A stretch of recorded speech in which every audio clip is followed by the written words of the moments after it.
La suite de cette édition spéciale, on est avec vous en direct sur BFM TV et au moins ce soir c'est clair, face à la hausse des prix du carburant, le gouvernement, je cite, n'est pas là pour aider tout le monde. C'est le ministre de l'économie qui le dit, il le dit clairement ce soir. Vous l'entendrez dans une seconde. Avec nous ce soir, Alexis Corbière. Bonsoir monsieur le député écologiste et social, mouvement L'Après. Merci. Que vous avez cofondé. Marc Toiti, bonsoir Marc. Bonsoir Maxime. Économiste chez eToro et pas encore en mouvement L'Après. Non, c'est pas prévu. C'est pas prévu. Désolé. On va parler du carburant. C'est l'avant. C'est l'avant. Moi, c'est l'après-après, disons. Vous avez raison. On va parler du carburant, mais juste avant, un élément de contexte très important. L'inflation et les prévisions de Michel-Édouard Leclerc ce soir sur BFM TV face à Marc Fauvel. Ça donne ça. Tous les industriels de biens de consommation et qui doivent faire transporter leur eau minérale, le lait, les œufs, je vois des œufs à l'écran, ben forcément il y a un surcoût et c'est ce qui se traduit par les 2,4% d'inflation qui sont annoncés et dont on peut imaginer qu'ils vont augmenter au moins jusqu'en juillet. Là.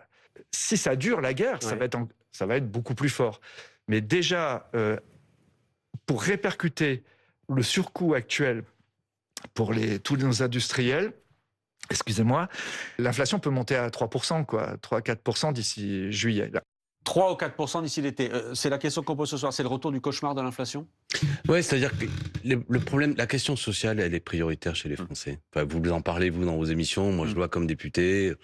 Les gens, les caddies sont de moins en moins importants pour les mêmes sommes. Ils s'inquiètent, ils comptent, ils recomptent, etc. Je parle des gens, pas spécialement les plus modestes, même les gens un peu qui ont des salaires qui sont au-dessus du SMIC. Donc là, ça va plus. Il y a une inflation qui est significative.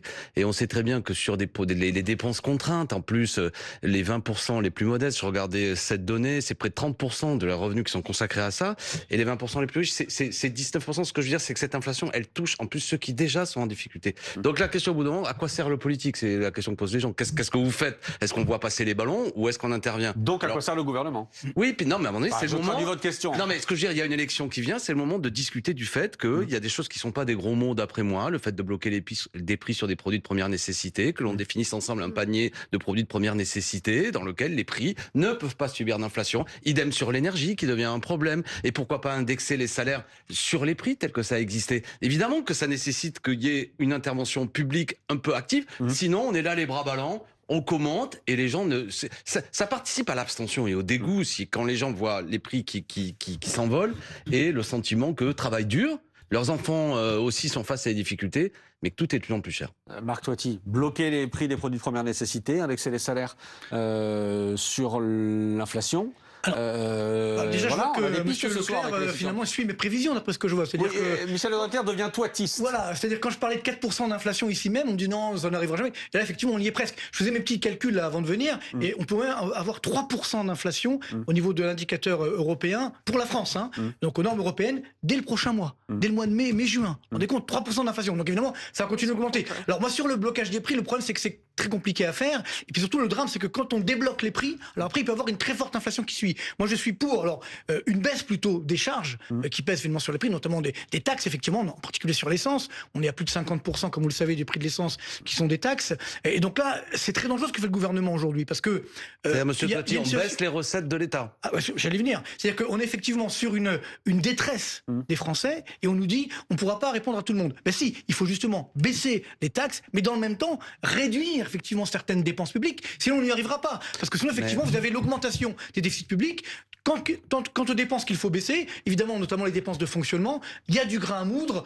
J'y reviens pas. Non, je reviens pas. Mais attendez, la réponse d'Alexis Corbière sur le principe. Mais c'est ça l'enjeu, c'est que il faut aujourd'hui faire quelque chose pour les Français. Il y a une grande détresse, et le fait de dire ce déni de réalité, si vous voulez, des dirigeants français, qui est de dire mais non, tout va bien, ça va bien se passer, ça devient du mépris, voire un manque de respect pour les Français. Donc il faut faire quelque chose. Là-dessus, je vous donne le point. Mais là, on parle de pourcentage. Moi, je lis une note, on me dit que c'est 1 320 € l'année dernière sur l'inflation par personne qui sont concernés. C'est l'augmentation des prix sur les dépenses au quotidien. Donc vous imaginez, c'est quasiment un salaire sur l'année qui part en raison de l'augmentation des prix. Bon, là, c'est quand même quelque chose qui... Alors moi, le problème que j'ai avec ce que propose Monsieur Toiti, c'est-à-dire baisser les taxes, c'est-à-dire baisser les recettes de l'État. Moi, je sors du débat budgétaire où, paraît-il, on est en situation de déficit. Enfin, paraît-il, on est en situation de déficit indiscutablement, et on explique qu'on va baisser les recettes et on va encore plus creuser les déficits, ce qui va signifier concrètement qu'on va dire dire, moi, par exemple, jeudi, il y a une mobilisation en Seine-Saint-Denis sur l'école parce qu'il y a des professeurs en moins. Racontons pas d'histoire. Il faut être concret. Si on baisse les moyens de l'État, eh ben, ça va se répercuter quelque part, en particulier sur nos services publics. Donc, là où il y a une bombe, moi, dans l'opinion, c'est quand les gens ont constaté dernièrement que Total, par exemple, sur le premier semestre, a fait des bénéfices assez importants. Ah ben, je vous vois dodeliner. Oui, Alors les gens c'est se ça. disent, là, J'aime bien dodeliner, c'est bien, ça Non, va bien un film. Oui, Non, mais non, vous voyez ce effectivement. que je veux dire, c'est que les gens se disent, se serrent la ceinture, voient les prix augmenter, se disent peut-être que si les prix augmentent de l'essence, c'est parce qu'actuellement le baril est de plus en plus cher. Et puis se dire, ah ben non, c'est parce qu'il y a des profits qui sont faits encore plus importants. Et ça, il y a une ambiance de détestation, de profiteurs de guerre. Non, mais là, les gens, ça peut mal soyez tourner. honnêtes, c'est pas à cause de ça qu'il y a de l'inflation. Ça, ces profits sont faits à l'étranger, j'y reviens pas à chaque fois. Et vous le savez très bien Monsieur que. Paty, le qu'est-ce drame- qu'on appelle juste un termine. profit? Attendez, est-ce le que ce drame que je dis, aujourd'hui, parce non. que là aussi j'ai une question à vous poser. Allez-y, posez-moi Là, la c'est question. l'élève qui parle au professeur. Parce que ce que j'ai vu, c'est que ce qu'on appelle les profits réalisés à l'étranger, c'est que quand le groupe Total vend à sa filiale Total Suisse, d'accord, du pétrole, quand ensuite Total Suisse revend à la France, d'accord, avec un effet spéculatif.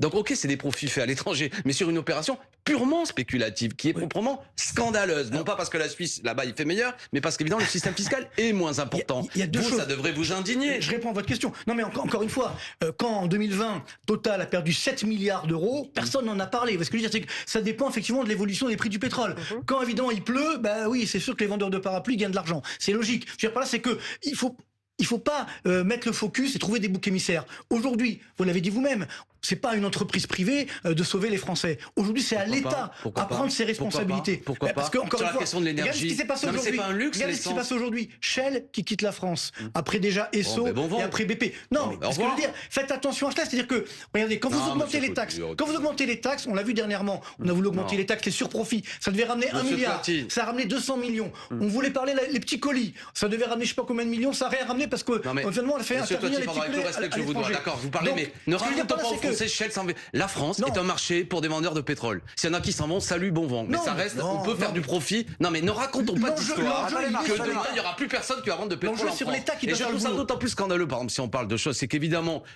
pour vous, c'est une banalité, mais en ce moment où c'est de plus en plus difficile, où les prix s'envolent, on s'aperçoit qu'il y a des gens qui font du profit. Je rappelle juste au passage que moi, j'ai rien contre Total. Je connais le pompiste à côté de chez moi. Les gens sont payés au SMIC, c'est absolument dégueulasse. Ils font même pas partie il est du groupe Total. Total. Et il est Total, d'accord. Il me racontait l'autre jour qu'il travaille dans des conditions difficiles. Donc c'est pas le petit pompiste, enfin le petit. Je veux dire la personne qui fait tourner la boîte. On parle bien. Donc là, il y a quelque chose. Je veux dire, je répète, si l'on ne fait rien, si vous nous expliquez avec toute votre intelligence que tout ça, finalement, c'est le cercle des choses. Non, Et je dis pas pas du ça tout. de manière Moi, je dis qu'on condescendante. doit trouver d'autres Ce pays solutions. va exploser. Ah bah ça, Les c'est gens clair. ne vont plus Je suis le tolérer. premier à le dire. Là-dessus, vous êtes Non, mais d'accord. je veux dire que ce soit de plus en plus cher sur des questions de première nécessité et qu'en plus, dans ce cadre-là, que vous le voulez ou non, je répète mon terme, il y a des profiteurs de guerre qui profitent de la situation et qui reversent de dividendes de plus en plus importants à leurs actionnaires. Je répète qu'en 1996, les 500 personnes les plus riches de ce pays représentaient 6% du PIB. Aujourd'hui, c'est 40% du PIB. Et en 2017, c'était 20% du PIB. C'est-à-dire que, qu'on comprenne bien, il y a une accumulation de richesses sur ce qui est produit qui se concentre entre les mains de quelques-uns. Et en 1996 ou en 2017, c'était pas l'Union soviétique, c'était le capitalisme. Mais on a quelque chose qui est en train d'évoluer. Donc soit la puissance publique est là, comme me le dit dernièrement des fois Monsieur Lecornu ou ailleurs. Attention, on sait pas trop quoi faire, ne touchons pas trop. Et en gros, pardon, c'est pour ça que je me suis permis de réagir. Si on va trop, Shell va partir, comme si quasiment fallait s'excuser, demander pardon, Shell, de c'est pas pas trop grave, mais si exagérer. Total part, Attendez. Ils partiront Vous pas. citez Sébastien Lecornu, on peut va les l'écouter. réquisitionner. On va l'écouter le Premier ministre qui disait cet après-midi, une question très simple, est-ce que cette crise que l'on connaît là aujourd'hui va durer? Réponse du Premier ministre. Malheureusement, cette géopolitique s'est installée dans le réservoir des Françaises et des Français et malheureusement, nous le voyons, sous une forme ou sous une autre, cela va durer. Et il ne faut pas mentir aux Françaises et aux Français, les guerres hybrides ou malheureusement les guerres plus directes vont se multiplier et donc évidemment, nous payons cash nos dépendances en la matière. Vous l'avez dit vous-même, à chaque crise, ce sont toujours les mêmes qui paient, c'est vrai. La crise va durer, il va falloir se mettre à l'échelle. Sébastien Lecornu réfléchit à de nouvelles aides qui seront annoncées pour le carburant jeudi. Qu'est-ce que vous réclamez? Non, mais bon, premièrement, on peut fixer le prix du carburant, je répète. Deuxièmement, je pense qu'il a raison. On rentre dans un moment de cycle, d'un point de vue géopolitique, extrêmement compliqué. Mais au bout d'un moment, c'est pas pour faire la leçon, mais qu'est-ce qui a été fait pour sortir aussi de notre dépendance sur la question des énergies carbonées? Est-ce qu'on a développé le train? Est-ce qu'on a fait en sorte que les Français soient moins obligés de prendre la voiture? Parce que moi, je suis écolo, je suis pas pour qu'on prenne la voiture, mais il y a des gens, c'est obligé. Enfin, je veux dire, pour aller bosser, pour aller chercher les enfants, pour toute une série de choses. Donc, c'est Vous pas... dites on paye ça? on paye ça. C'est-à-dire qu'au bout d'un moment, il est là, il semble impuissant face à une situation sur laquelle lui, ou depuis 10 ans, qu'on va dire, et notamment le gouvernement Macron, il n'y a pas grand-chose qui a été fait sur ce terrain-là. Donc après, moi je le répète, je pense, voilà, les Français seront d'accord ou pas, mais il y a des moments où on peut dire, le prix il est fixé, ça ne va pas plus loin. Encadrement des prix, d'accord ? Y compris, on va taxer les surprofits. Ça n'est pas possible de faire du profit dans ces moments-là. Que Total fasse, évidemment, un certain profit que je peux entendre. Mais vous la mettez où la limite dans ces cas-là ? Par exemple, ce qui est inhabituel par rapport à l'année précédente, c'est surprofit, on pourrait considérer que là, effectivement, ça repart dans les moyens publics pour faire face aux moyens aux besoins qu'ont les Français. Je veux dire, à un moment donné de surprofit, on peut comparer d'une année à l'autre. Là, on est dans quelque chose qui est record. C'est ce qu'on est en train de nous dire. Moi, écoutez, le 17 juin, on va auditionner M. Pouyanné à l'Assemblée nationale. Il va être auditionné, le patron de Total Énergie, par la représentation nationale. Ce que j'ai dit tout à l'heure, ce que nous raconte la presse, est-ce que c'est vrai qu'il y a un effet spéculatif ? On nous dit les profits faits à l'étranger parce qu'il y a un jeu qui passe par Total Suisse pour Total France. Les Français sont pas idiots. En fait, dans la technique, bon, sans rentrer dans la technique, mais il y a eu effectivement des achats de pétrole, donc à terme, qui ont été faits sur un prix qui était bas, sans savoir qu'elle allait avoir la guerre. Je pense pas qu'ils savaient qu'elle allait avoir la guerre. Et donc, comme les prix mais c'est logique, comme les prix du baril ont augmenté, ils ont fait ce profit sur ça. Est-ce que c'est exact que Total Suisse vend plus cher à Total France pour faire du profit ? Non, mais c'est ça l'enjeu. C'est vrai ça ou pas ? C'est le marché du pétrole, le marché à terme, si vous voulez. Marc, est-ce que vous avez la réponse à cette question ? C'est vrai ou pas ? Est-ce que c'est vrai que la filiale Total Suisse vend à Total France, lui vend plus cher pour faire du profit ? Non, c'est pas du tout. En fait, c'est très simple. On auditionnera M. Pouyanné, on va lui poser la question parce que ça c'est quand même un vrai problème. Elle a acheté à terme du baril qui à $100, sauf qu'ensuite il coûtait $150. Donc elle a pu le revendre à $150, ce qui était le prix de marché. Mais elle l'a acheté à $100. Je simplifie les chiffres. J'entends bien, mais vous trouvez normal qu'une filiale française va payer plus cher à sa filiale suisse, et que les Français en payent les conséquences. Le problème, c'est qu'il y a un prix de marché. Mais je veux pas défendre Total, je suis pas l'avocat de Total. Ce que je veux dire par là, c'est qu'aujourd'hui, la balle, elle est dans le camp justement des dirigeants français. Si ça va mal aujourd'hui en France, c'est évidemment la guerre en Iran a mis de l'huile sur le feu, le choc pétrolier a mis de l'huile sur le feu, mais ça allait déjà mal avant. C'est-à-dire, c'est ça qu'il ne faut pas oublier, c'est qu'aujourd'hui, on découvre effectivement le drame. Pourquoi aujourd'hui, la France n'a pas les moyens de relancer la machine ? Parce que quand ça n'allait pas trop mal ces dernières années, elle continuait, c'était l'un des seuls pays européens à augmenter ses déficits publics, à augmenter sa dette publique. Alors que c'était à ce moment-là qu'il fallait justement se mettre de côté, entre guillemets, réduire les déficits pour pouvoir relancer la dynamique. C'est que nous avons baissé notamment la fiscalité en disant ça va dynamiser l'économie, donc on a fait moins de recettes de l'État, on a dit que c'était il y a plus de dépenses. Ça allait ruisseler. Ce n'est pas exact. Si, c'est vrai, je suis désolé. Nous n'avons pas. Regardez les chiffres de l'INSEE. Les dépenses ont plus augmenté que les recettes. Au vieillissement de la population. Non, monsieur Touati, vous ne pouvez pas dire, vous êtes un homme sérieux. Vous ne pouvez pas dire que nous avons augmenté les dépenses dans une forme de. C'est une réalité.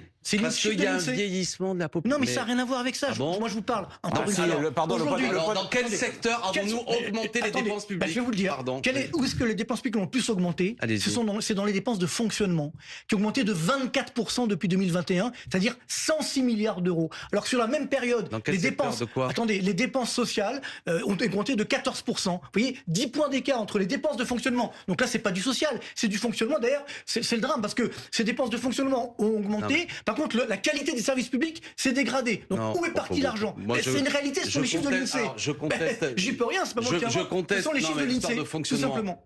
Je ne crois pas du tout, c'est l'inverse. C'est la conséquence des RGPP dans l'ensemble des services publics. Regardez les chiffres de l'INSEE, désolé. Par contre, sur la question du social, sans aucun doute, effectivement, comme vous avez des gens en difficulté, on fait face à la situation. Je répète que sur l'augmentation des dépenses de santé, et j'espère que vous êtes d'accord, oui, il y a un vieillissement de la population, donc effectivement, tout ça nous coûte plus cher, mais ça, c'est parce qu'au bout d'un moment, c'est pas la barbarie, ce pays, quand même. Il y a quand même des droits sociaux, et puis vous et moi, on y est attachés, on a nos parents, et puis même nous, un jour, on sera vieux, d'ailleurs, on n'est plus tout jeune. Enfin, je veux dire, bon, et c'est pas parce que dans un moment où le pays vieillit qu'on dit, on a une grande nouvelle à vous annoncer, c'est que, effectivement, dans les hôpitaux, désormais, on va vous dégager à coups de pied parce qu'on n'aura plus les moyens. Je veux qu'on écoute le ministre de l'économie sur le carburant précisément, parce qu'il dit une chose très simple.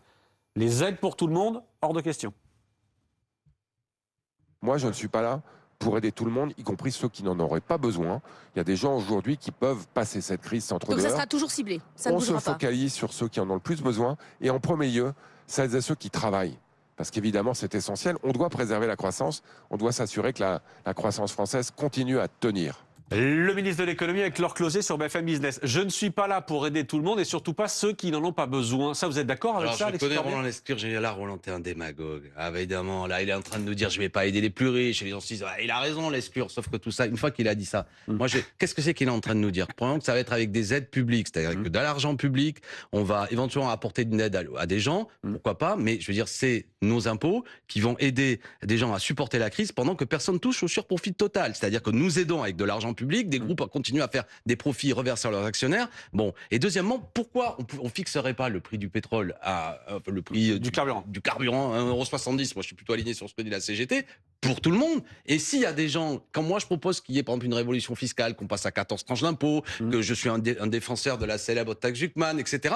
Là, Roland Lescure, d'un seul coup, il me dit, on n'y touche pas. Moi, attention à ce raisonnement, parce que je l'entends souvent me dire, on va pas aider tout le monde.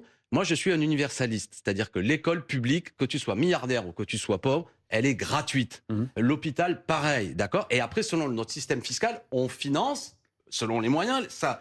Si on commence à dire les aides sont différenciées selon les uns les autres, je vois bien ce qui se met en place. C'est quelque chose qui, en vérité, n'a pas de réelle efficacité parce que, par ailleurs, pour terminer mon propos, ça fait des mois qu'ils nous disent qu'ils vont faire des aides ciblées. Il n'y a rien qui est arrivé dans les poches de qui que ce soit. Hein, Non, ça arrive à la fin du mois. Oui, d'accord, mais enfin, ça fait déjà... c'est ce qu'il dit. Ça fait Ça arrive 3 mois. le Non, 27. mais je veux bien, mais Le 27. disant le bon système, on va voir ce qu'on va voir. Pour l'instant, personne n'a rien vu. Le 27, c'est dans une semaine. Oui. Dans 8 jours. D'accord. Dans 8 jours. Non, moi, ce qui m'inquiète quand même, c'est quand je vois tout ça, hein, ce climat, voilà, j'ai l'impression vraiment de l'orchestre qui joue de la musique alors que le Titanic est en train de couler, si vous voulez. On se rend pas compte de ce qui est en train de se produire aujourd'hui. Ces derniers jours, les taux d'intérêt sont en train d'exploser à la hausse. Taux d'intérêt que paye l'État, bien sûr, sur la dette publique. Ça veut dire que ça augmente la charge d'intérêt de la dette. C'est évident pour ceux qui disaient la dette publique, ça ne coûte rien. Ben oui, ça nous a coûté 65 milliards d'euros de charge d'intérêt l'année dernière, 75 milliards cette année. Sur 15 ans, ça va nous coûter 1000 milliards d'euros. Vous voyez, ceux qui disaient, mais la charge, ça coûte rien.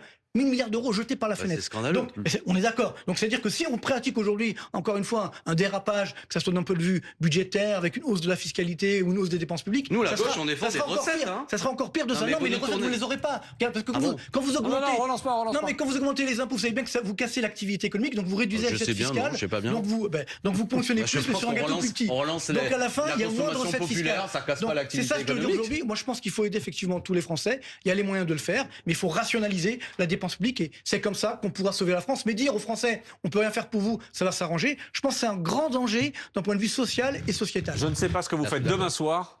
Mais Mais je sais ce que nous faisons demain soir. Forum spécial demain. Inflation, pouvoir d'achat, la France dans le rouge. Je serai pas là, On va désolé. reparler Moi, évidemment j'aimerais que, je sais pas si mon rendez-vous est terminé et je vais Ouais. vous laisser, j'aimerais que dans l'année qui vient de présidentielle, on parle de ça. Et je Mais lance l'appel. Non, mais tant venez mieux. demain. Merci. venez demain, Alexis Corbière. On Hop va là. dire tous les soirs. Non, mais Au passage. pourquoi pas je forme le vœu qu'on ait un grand débat pour savoir qu'est-ce qu'on fait vis-à-vis de ça. Demain soir, 3 heures de débat avec les On Français. commence Eh ben, Alors là, j'écouterai. C'est Ah clair. bah. Il faut Et je faire des regarderai, propositions. je surveillerai. Eh, voilà. Non, mais Bien ce que je veux sûr. dire, c'est qu'au bout d'un moment, qu'on s'embarque pas sur des discussions identitaires, sur je ne sais trop quoi, qu'on parle de ça, qu'est-ce qu'on fait, parce On que est les là gens, pour en parler. c'est leur préoccupation. Ça serait bien. Et c'est là-dessus qu'ils iront voter s'ils ont Et on l'impression sera qu'on les prend encore au là sérieux. demain.